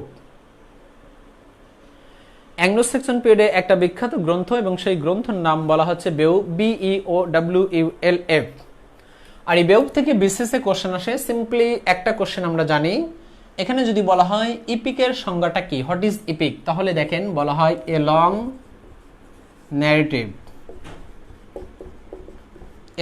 ন্যারেটিভ পোয়েম, একটা দীর্ঘ গীতি কবিতাকে বলা হয় epic, a long narrative poem. That's good, খুব ভালো, এটাকে স্টার দিয়ে রাখি। দ্বিতীয় হচ্ছে ইপিক পয়েট। যদি বলা হয় ইপিক পয়েটকে, তাহলে আপনারা অবশ্যই জানেন যে জন মিল্টন। এরপর যদি বলা হয় যে ইপিক কয় প্রকার, how many kinds of epic কয় প্রকার, ইপিক 2 প্রকার। একটু খেয়াল করি, আমরা 3টে ইনফরমেশন এখানে জানলাম এবং 3টেই খুব ইম্পর্টেন্ট। একটা হচ্ছে ইপিকের সংজ্ঞা, একটা হচ্ছে ইপিক পয়েট, একটা হচ্ছে ইপিক কয় প্রকার, 2 প্রকার। কি কি একটু পরে জেনে নেব। অ্যাংলো সেকশন পিরিয়ডের একটা বিখ্যাত গ্রন্থ বেউব মানে হচ্ছে মহাকাব্য, আর মহাকাব্য হচ্ছে ইপিক। এবার খেয়াল করি, বাংলায় প্রথম মহাকাব্য হচ্ছে মেঘনাদ বধ এবং মাইকেল মধুসূদন দত্তনের লেখা, আর ইংরেজি সাহিত্যে প্রথম ইপিক হচ্ছে বেউব। এটা কে লিখেছে জানা যায়নি, আমরা এখানে গল্প করব, তারপরে কোশ্চেন শুনবো। বেউব হচ্ছে মহাকাব্য মানে ইপিক, অথবা ইপিকের সংজ্ঞাটা জানলাম। লিটারি টার্মস থেকে কোশ্চেন আছে, what is tragedy, what is comedy, what is epic, এবং সেই পয়েন্ট অফ ভিউ থেকে বলা হচ্ছে এ লং ন্যারেটিভ পোয়েম, একটা দীর্ঘগীতি কবিতাকে বলা হয় ইপিক পয়েট জন মিল্টন আরো কিছু বলা হয়, এবং বলা হচ্ছে অ্যানাদার থিং ইজ দ্যাট, যদি বলা how many kinds of epic কয় প্রকার, তাহলে ছোট্ট করে আমরা জানলাম ইপিক হচ্ছে 2 প্রকার, এবং এই 2 প্রকার কি কি একটু পরে জেনে নেব। এখানে 3টে ইনফরমেশন, এতটুকু ক্লিয়ার, আমরা পরে জানবো। ইপিকের সংজ্ঞাটা জানলাম, ইপিক পয়েট জানলাম, এবং ইপিক 2 প্রকার এটা জানলাম, দ্যাটস এনাফ। এবার ছোট্ট করে আমরা আরেকটু শুনি। দেখেন, ইপিক হচ্ছে 2 প্রকার, একটা প্রাইমারি ইপিক এবং একটা হচ্ছে সেকেন্ডারি ইপিক। একটা প্রাইমারি ইপিক, একটা সেকেন্ডারি ইপিক। এখান থেকে অবশ্যই বিশেষ কোশ্চেন আসে। প্রাইমারি ইপিকটা লিখেছে হোমারের বিখ্যাত 2টি গ্রন্থ, ইলিয়াড অথবা ওডিসি। আর সেকেন্ডারি ইপিক লিখেছে, সংক্ষেপে লিখি, John Milton, paradise Lost, PARADISE, Paradise Lost. দেখেন, প্যারাডাইস লস্ট ইপিক সবাই জানে, জন মিল্টন সবাই জানে, পাবলিশড হয়েছে কখন আর জানে না। প্যারাডাইস রিগাইন, REGAINED, রিগাইন, যা পাবলিশড হয়েছে 1671। একটু খেয়াল করি আমরা, ইপিক হচ্ছে 2 প্রকার, একটা হচ্ছে প্রাইমারি ইপিক এবং একটা হচ্ছে secondary epic. Primary epic Homer লিখেছে ইলিয়ড এবং Odyssey, secondary epic paradise lost, paradise regain, এটা লিখেছে জন মিল্টন। প্রাইমারি ইপিক থেকে একটু শুনি, গল্প করি, খেয়াল করেন।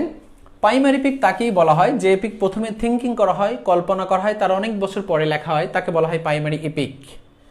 সেকেন্ডারি ইপিক তাকেই বলা হয় যে ইপিক ইনস্ট্যান্টলি থিঙ্কিং, কল্পনা করার পয়েন্ট অফ ভিউ থেকে লেখা হয়, তাকে বলা হয় secondary epic. John Milton, paradise lost, paradise regain epic, অবশ্যই সেকেন্ডারি ইপিক, পাবলিশড এত সাল। যদি বলা হয় হোমার কোন যুগের, হোমার কোন যুগের না, হোমার হচ্ছে একজন গ্রিক রাইটার। যেমন গ্রিক রাইটার হতে পারে প্লেটো, অ্যারিস্টটল, সক্রেটিস, সফোক্লেস অথবা হোমার, এটা হচ্ছে গ্রিক রাইটার, এরা কোনো যুগের অন্তর্ভুক্ত না। এরপরে কখনো কখনো অ্যাংলো সেকশনকে অন্তর্ভুক্ত করা হয়েছে, দ্যাটস এনাফ। তাহলে একটু ক্লিয়ার করি, ইপিকের সংজ্ঞাটা বলা হলো এ লং ন্যারেটিভ পোয়েম, অথবা বলা হচ্ছে epic poet John Milton. Epic 2 প্রকার, প্রাইমারি সেকেন্ডারি 2 প্রকারের 2টি করে এক্সাম্পল জেনে নিলাম। এইবার আসি আমরা বেউব। আমাদের সাথে শিশির স্যার আছে, বাংলার খুব জনপ্রিয় একজন শিক্ষক, দেখছে, আমি এইমাত্র দেখলাম। সো ধন্যবাদ স্যার। আমরা বেউব থেকে এবার একটু জানি, এই বেউব থেকে ইনফরমেশন। ফার্স্ট ইপিক পোয়েম, এটা ইংরেজি সাহিত্যের প্রথম মহাকাব্য কবিতা, ফার্স্ট ইপিক পোয়েম, অথবা first literary piece, first literary piece সাহিত্যের প্রথম কাজ, অথবা বলা আছে it has two parts, two part, PRTS, এটা হয়, এটা দুইটা পার্ট আছে। অথবা বলা হচ্ছে এটা কে লিখেছে, এই বেউবটা কে লিখেছে, আননোন বা অ্যানোনিমাস,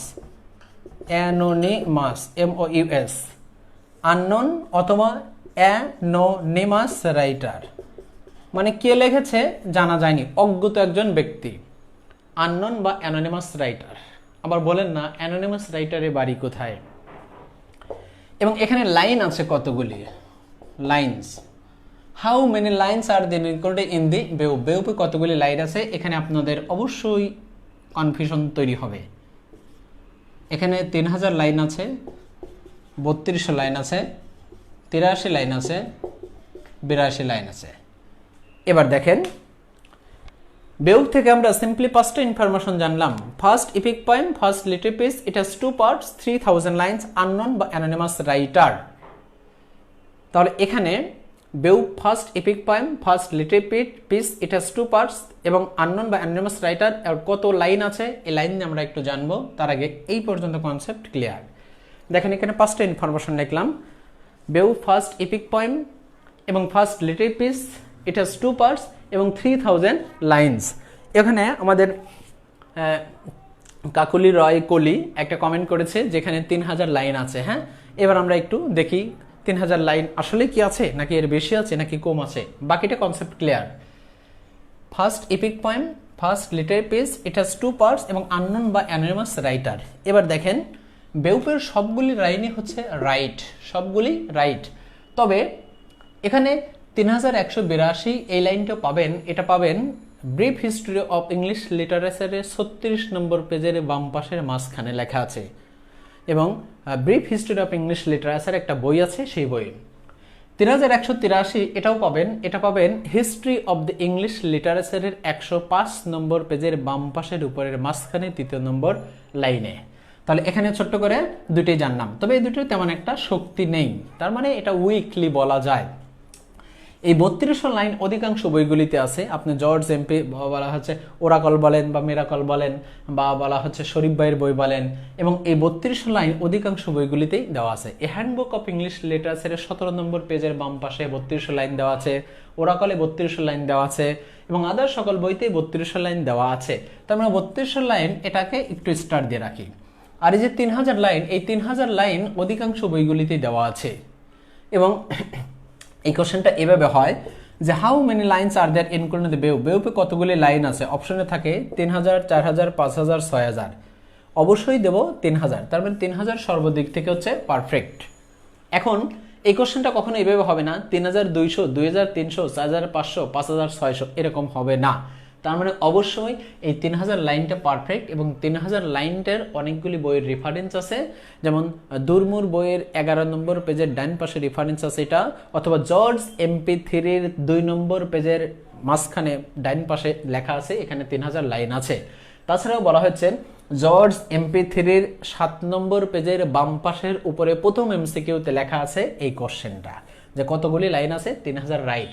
তাহলে অবশ্যই আমরা এখানে এই দুটো মুছে দেই, এই দুটো জেনে রাখি, দুটোই রাইট। এখানে 3000 লাইন সর্বদিক থেকে পারফেক্ট, এটা না থাকলে কখনো কখনো এটা দেওয়া যেতে পারে।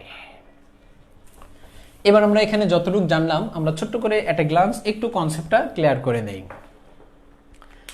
অ্যাংলো সেকশন পিরিয়ডের নাম জানলাম, ডিউরেশন জানলাম, সেঞ্চুরি জানলাম, বাংলা অর্থ এবং অপর নাম এবং ব্যাপ্তিকাল। এবং এই অ্যাংলো সেকশন পিরিয়ডের বিখ্যাত দুজন ব্যক্তি ক্যাডমন, আলফ্রেড দি গ্রেট। ক্যাডমনকে বলা হয় ফার্স্ট বার্লিস্ট ইংলিশ পোয়েট, এর সাথে তুলনা করলাম লুইপা। এরপরে আলফ্রেড দি গ্রেটকে বলা হয় ফাউন্ডার অফ ইংলিশ প্রোজ। এটা খুঁজ থেকে অতিরিক্ত জানলাম প্রোজ অর্থ গদ্য। বাংলা সাহিত্যে গদ্যের জনক ঈশ্বরচন্দ্র বিদ্যাসাগর, ইংরেজি সাহিত্যে গদ্যের জনক ফ্রান্সিস বেকন, জন ওয়াইক্লিফ।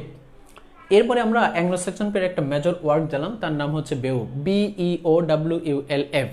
এটা খুঁজতে গিয়ে এখানে জানলাম ছোট্ট করে এটা একটা ইপিক বা মহাকাব্য। যেহেতু ইপিক বা মহাকাব্য, এজন্য আমরা সংজ্ঞাটা জেনে নিলাম এ লং নেগেটিভ পোয়েম অথবা first epic poem, first little piece, it has 2 parts 3000 lines.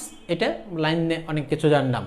এছাড়াও অতিরিক্ত জানলাম ইপিকের সংজ্ঞা, এ লং নেগেটিভ পোয়েম প্রথম এপিক বেউপ এবং epic poet John Milton. Epic দুই প্রকার, primary secondary. Primary Homer, Iliad, Odyssey. Secondary paradise lost, paradise taken এবং পাবলিশড। এই বেউপ কে লিখেছে? আননোন বা অ্যানোনিমাস রাইটার। এবার ছোট্ট করে আমরা এই বেউপ থেকে একটু গল্প করি। বেউপ একটু গল্প করি। আবার রাজা রদগার থাকে, রদগার, এই রদগার একটা প্রাসাদ নির্মাণ করবে, তার নাম হচ্ছে হেরোইট। হেরোইট নির্মাণ করার সময় সাধারণ মানুষগুলো এখানে কাজ করত। রাজা রদগার প্রাসাদ নির্মাণ করবে, তার নাম হেরোইট, সাধারণ মানুষগুলি কাজ করত। গান্ডার নামে এক রাক্ষসী মহিলা এই সাধারণ মানুষগুলিকে এসে ধরে ফেলতো, খেয়ে ফেলতো, মেরে ফেলতো, ধরে ধরে নিয়ে যেত। তখন রাজা দেখলো এভাবে যদি সবগুলি সাধারণ মানুষগুলি নিয়ে ফেলে তাহলে আমার প্রাসাদ নির্মাণ করা হবে না। তখন রাজা রদগার পার্শ্ববর্তী দেশ এই বেউপকে নিয়োগপ্রাপ্ত হলো, নিয়োগ দিল।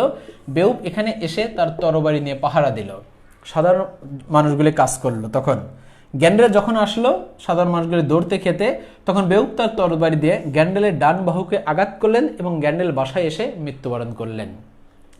এর কিছুদিন পর গ্যান্ডেলস মাদার, গ্যান্ডেলের মা, তার সন্তান হারায় ব্যথায় ব্যথিত এখানে গেলেন। গিয়ে দেখে বেউপ আছে। বেউপ একইভাবে তার তরবারি দিয়ে গ্যান্ডেলের মাকে আঘাত করলো। গ্যান্ডেলের মাও বাসায় এসে মৃত্যুবরণ করলো। এর অনেক বছর পর, 50 বছর পর এখানে ড্রাগন আসলো। কে আসলো? ড্রাগন। ড্রাগন সুপার ন্যাচারাল পাওয়ার, এবং ড্রাগন এসে তার সবকিছুই আগুন দিয়ে নষ্ট করে দিল। বেউপও দুশ্চিন্তায় পড়ে গেল। বেউপও সুপার ন্যাচারাল পাওয়ার। বেউপ টেকনিক্যালি তার তরবারি দিয়ে ড্রাগনকে আঘাত করলো, ড্রাগনও মারা গেল এবং বেউপও মারা গেল। পরবর্তী সাধারণ মানুষ কাজ করলো, রাজার প্রাসাদ নির্মাণ করা হলো। এজন্য বলা হচ্ছে বেউপ হ্যাজ 2 পার্টস। বেউপ হ্যাজ কয়টা part? 2 parts. One part is deals with Grendel and Grendel's mother, another part বেউপ টু ফাইট উইথ ড্রাগন। এই দুটো পয়েন্ট অফ ভিউ থেকে বেউপ কি করা হয়েছে? তৈরি করা হয়েছে। এবং পরীক্ষায় কোশ্চেন আসে, দেখবেন how many parts are there including with বেউপ। বেউপে কয়টা পার্ট আছে? 1 2 3 4 5। তাহলে অবশ্যই কয়টা পার্ট? 2টা part. বেউপ deals with Grendel and Grendel's mother and another বেউপ deals fight with dragon. তাহলে বেউপ ড্রাগনের সাথে ফাইট করে একটা পার্ট এবং গ্যান্ডেলস মাদারের সাথে ফাইট করে আরেকটা পার্ট। এই দুইটা পয়েন্ট অফ ভিউ থেকে এই বিখ্যাত বেউপ গ্রন্থটা তৈরি করা হয়েছে। আর তাছাড়া বেউপ একটা মুভি আছে, আপনারা সার্চ দিয়ে দেখতে পারবেন। এই মুভির কাহিনী আর এই গল্পের কাহিনী মূলত একই কাহিনী বলা হয়েছে। এবার ছোট্ট করে আরেকটু আলোচনা করে আমরা আজকের ক্লাসটা শেষ করে দেব। সেটা একটু মনোযোগ দিয়ে দেখেন। BEOWULF, বেউপটা লিখেছে আননোন বা anonymous writer. Paradise lost plus paradise again, সংক্ষেপে লিখতেছি, এটা লিখেছে জন মিল্টন। John Milton. এরপর ইলিয়ড, পেরাস, ওডিসি লিখেছে হোমার। দেখেন এটা আমরা সংক্ষেপে লিখলাম কেন? আমরা একটু আগে আলোচনা করে এসেছি, এজন্য ডিটেলস লিখছি না। আবার খেয়াল করি, বেউপ লিখেছে আননোন বা anonymous writer. Paradise lost, paradise taken লিখেছে জন মিল্টন। ইলিয়ড I+O লিখেছে হোমার। এখান থেকে আপনি একটা কোশ্চেন অবশ্যই কমন পাবেন। এরপর দেখেন এইবার এসেছে রেপ অফ দি লক।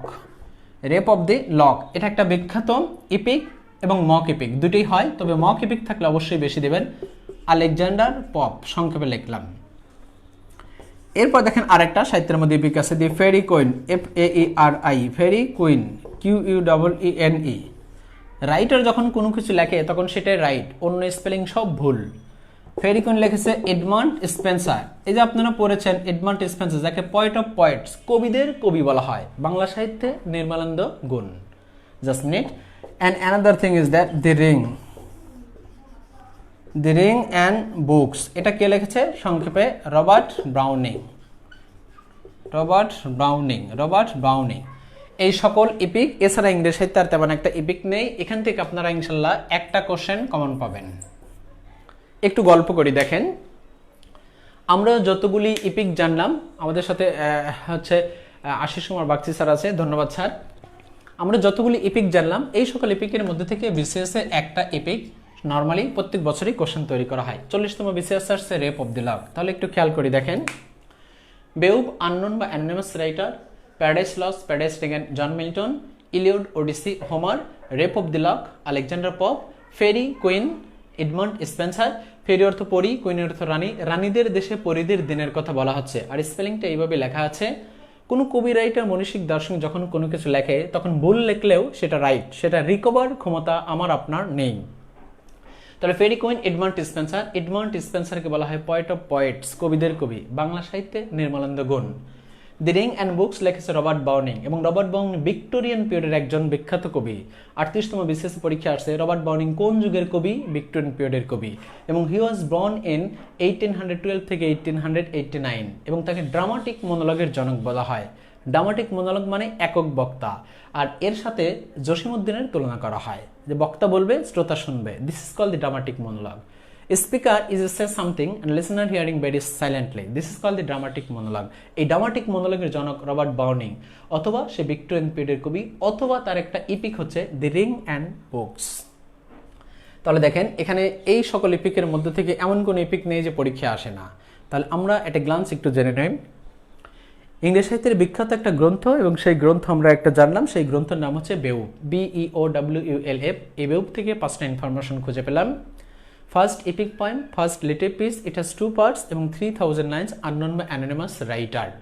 এ খুঁজতে গিয়ে অতিরিক্ত রিলেটেডটা জানলাম। এপিক সংজ্ঞা, a long native poem, epic poet John Milton. Epic 2 প্রকার, প্রাইমারি, সেকেন্ডারি।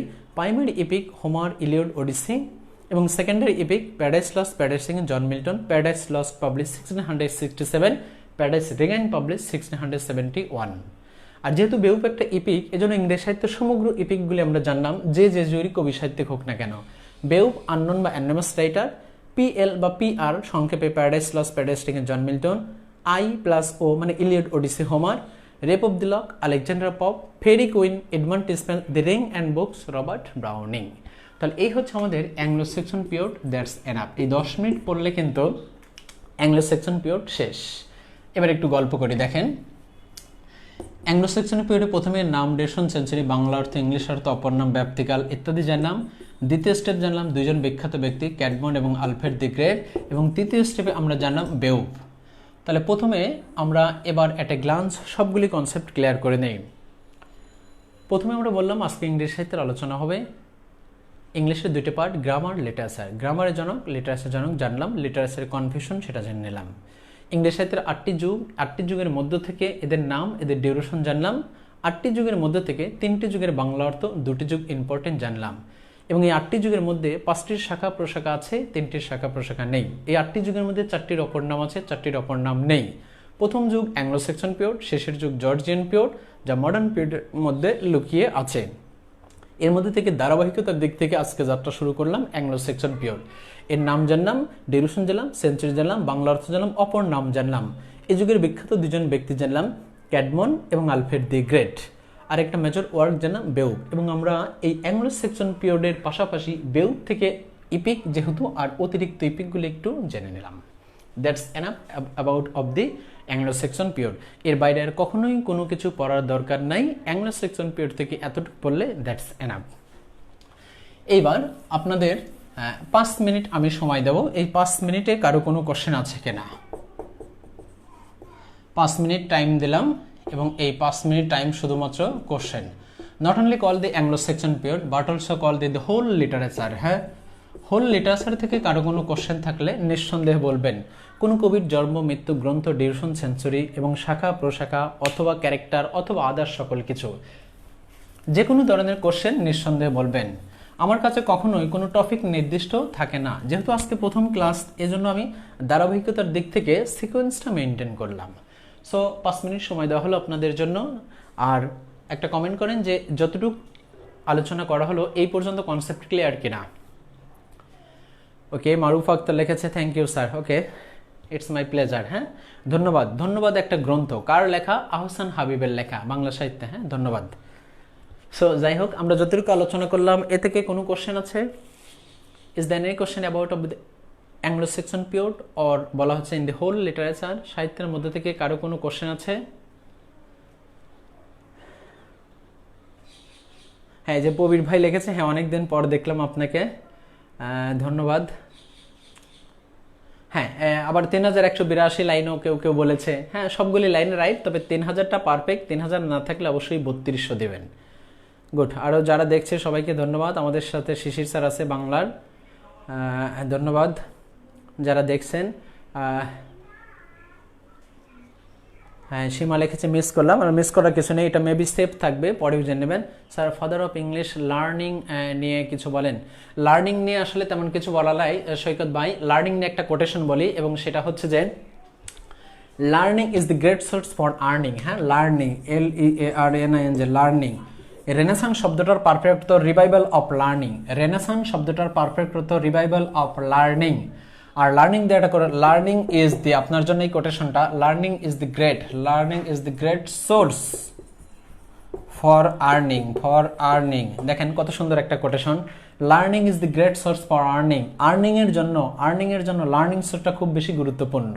বিখ্যাত একটা কোটেশন, এই কোটেশনটা শুধুমাত্র মনে রাখেন। অ্যানাদার থিং ইজ দ্যাট, হ্যাঁ, এই যে মাহমুদ ভাই লিখছে, জি ভাইয়া thank you. Father of English learning, এই তো লার্নিং নিয়ে এতটুকু বললে দ্যাটস এনাফ। আর একটা লার্নিং আছে ফাদার অফ ইংলিশ লার্নিং, এটা বলা হয়, এই লার্নিং বলা হয়, এটাকে বলা হয় venerable bed, BNERABLE, venerable bed. এই ভেনারেবল বেড অথবা বলা হয় অ্যাডাম বেড। ভেনারেবল বেডের অপর নাম হচ্ছে অ্যাডাম বেড। ভেনারেবল বেডের অপর নাম অ্যাডাম বেড। এও অ্যাংলো স্যাক্সন পিরিয়ডের একজন কবি, কিন্তু এর কোনো কিছুই পড়ার দরকার নেই।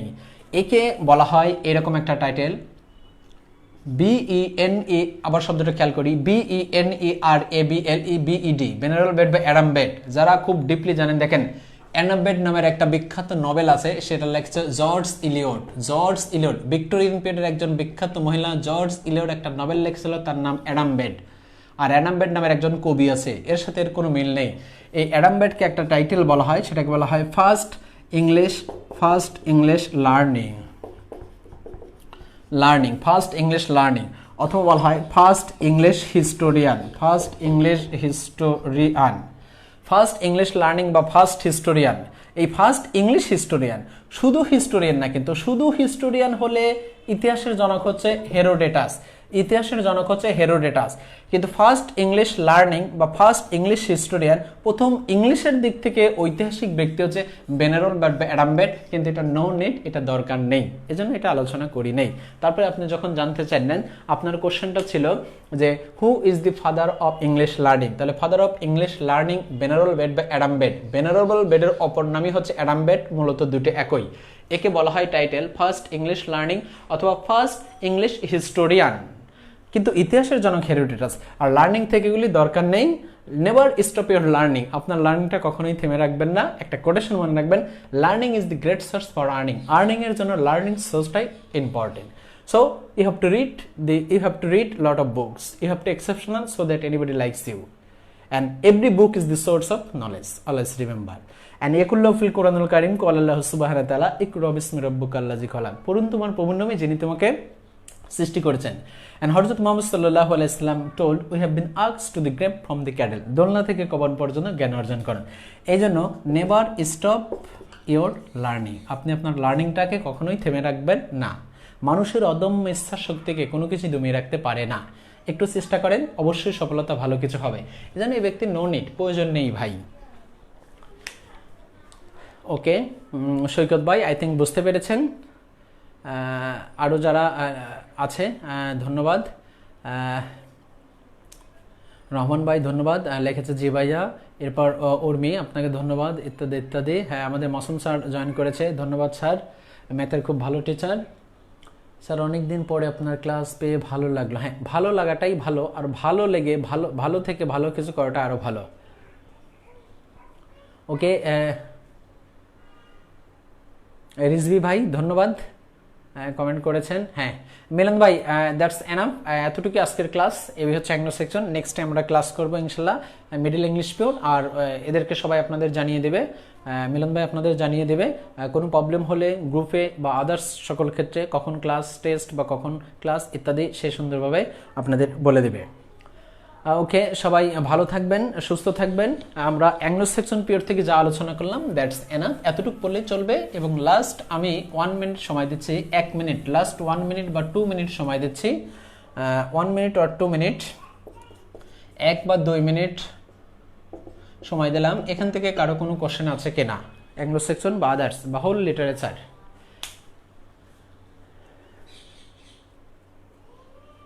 আচ্ছা আচ্ছা, হচ্ছে লিমা আক্তার একটু প্রশংসা করেছে, ধন্যবাদ, ইটস মাই প্লেজার। হ্যাঁ, সাব্বির ভাই যে এইমাত্র আসলো। So is there any question? যেহেতু কোনো কোশ্চেন নেই, তাহলে দ্যাটস এনাফ। আপনারা ভালো থাকবেন, সুস্থ থাকবেন এবং সবার জন্য শুভকামনা রইল, নিরন্তর ভালোবাসা রইল। আর এই সময়টায় বেশি বেশি স্টাডি করবেন। দেখেন, আপনারা একটা গ্রন্থ সবাই জানেন, সেই গ্রন্থটার নাম হচ্ছে গ্যালিভার টেবলস, লিখেছিল জনাথন সুইফট। আর এই জনাথন সুইফট একটা কথা বলেছিল, সেটা এরকম যে যে ব্যক্তি বেশি বই পড়ে তার শত্রু কম হয়। দেখবেন আপনার শত্রু কমে গেছে, এই জন্য বেশি বই পড়েন। এবং সে আরও বলেছিল যে বই বেশি পড়ে সে সবসময় বিনয়ী হয়। দেখবেন আপনি বই পড়লে আপনি বিনয়ী হবেন। এজন্য এই করোনার সময় জর্জ বার্নার্ড শোর এই সমসাময়িক রাইটার অথবা ভিক্টোরিয়ান পিরিয়ড একজন বিখ্যাত ব্যক্তি একটা কথা বলেছিল, এ টেল অফ টু সিটিজ, বিখ্যাত একটা গ্রন্থ জানেন সবাই, চার্লস ডিকেন্সের নভেল। এবং এই নভেলের মধ্যে একটা কোটেশন সে বলেছিল, it was the best of time, it was the worst of time. এটাই আপনার উপযুক্ত সময় কোনো কিছু করার, এটাই আপনার খারাপ সময় কোনো কিছু করার।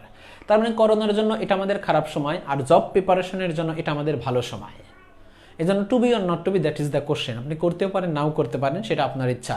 এই সময়টা বেশি বেশি স্টাডি করেন এবং একে অপরের খবর রাখেন, সৃষ্টিকর্তার প্রতি ভরসা রাখেন, দেখবেন আপনার সফলতার পথ খুব সহজ হয়ে যাবে। সো এই বলে আমি শেষ করছি। আপনারা ভালো থাকবেন, সুস্থ থাকবেন এবং সবার জন্য শুভকামনা রইল।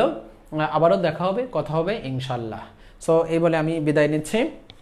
আর নাথিং টু সে, বলার তেমন কিছুই নেই।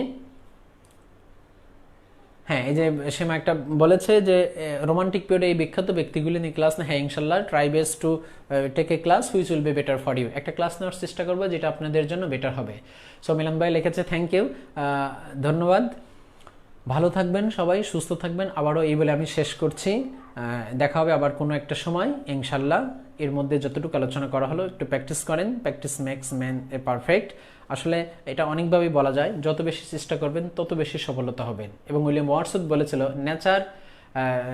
Nature never betrayed their hearts loved her. প্রকৃতি মানুষের সাথে কখনোই বিশ্বাসঘাতকতা করে না। অথবা nature has a healing power to sorrow stick and hard. অথবা let nature be your teacher, ইত্যাদি ইত্যাদি। আপনি আজকে যা করবেন প্রকৃতি আপনাকে সেটাই ফিডব্যাক দিবে 2 বছর পর বা 5 বছর পর। এই জন্য ask himself then you will get answer everything. সক্রেটিসের কথাটা মনে রাখবেন।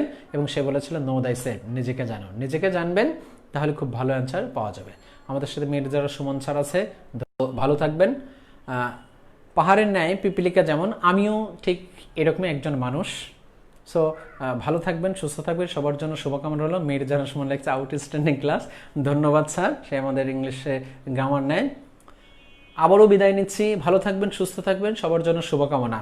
আসসালামু আলাইকুম, আল্লাহ হাফেজ।